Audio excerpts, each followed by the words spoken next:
Amb l'arribada a l'estació del nord de València, el tren republicà va omplir-se definitivament. Un gran ambient de germanor recorria uns vagons plens de gent de diferents ideologies, generacions i idiosincràsies. Per la muntanya i vora mar, per l'horta i el secà. Cap al Vinalopó i a Alacant. Des d'hortes i riberes, els ports i la costera. Marines, folles i valls, fins la font de la Figuera. Va el tren republicà. La veritat és que pensàvem que el tren cridaria molt l'atenció, que la gent ho veuria com a molt positiu. De fet, ja anàvem sondejant un poquet, no? El treball, un poquet com s'està desenvolupant, no? Les tigues que anàvem venent i tal, i veiem que s'estava generant molta expectativa, però no s'imaginaven que anàvem a reventar en el tren. Reivindicando el acabar con la monarquía a través de un proceso constituyente y no como otras fuerzas políticas que hablan sencillamente de reforma de la Constitución o de rescatar los valores republicanos. Nosotros queremos realmente la república. No donem legitimitat a l'actual monarquia, que en definitiva, com se cridava a la manifestació, allò que es deia que Juan Carlos I de Franco és heredero. Considerem que la monarquia actual és la continuació del règim franquista. El punt àlgid del trajecte es va produir a Alacant, on confluïren els viatgers del tren i la multitud que els esperava a l'estació.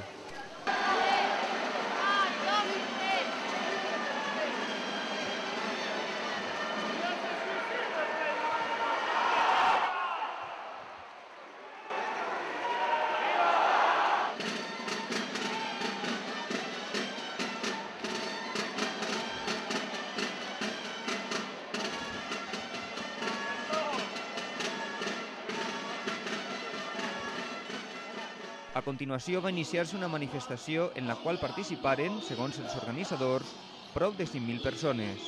Esta és la festa del sentit comú. Parlar de la república no és parlar de somnis ni parlar d'altra cosa més que de sentit comú. Avui en dia parlar de monarquies, és a dir, qui defensa la monarquia és qui hauria d'explicar les coses. Per tant, d'alguna manera, la reivindicació nacional dels valencians va unida a la reivindicació per una tercera república, per a un nou sistema, no?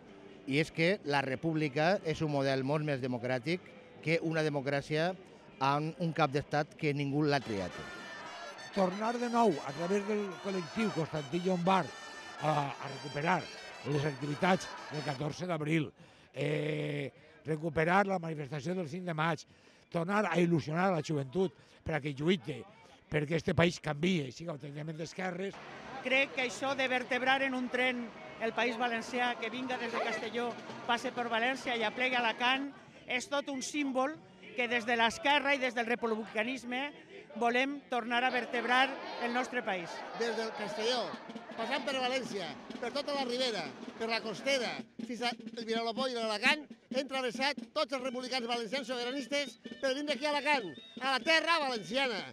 Visca el País Valencià! Visca la República Valenciana! La marxa visità alguns dels llocs més emotius de la memòria republicana de la ciutat, com ara el Mercat Central, on moriren 200 persones bombardejades per l'aviació feixista, o el Cine l'Ideal, convertit en un camp de concentració després de la Guerra Civil. La manifestació acabà en el parc del Passeito Ramiro, prop del port, l'últim reducte de la República la primavera de 1939. En els parlaments finals es destacà la voluntat de repetir esta iniciativa vertebradora, amb més trens, si és possible, l'any vinent a València. Cantarem la vida,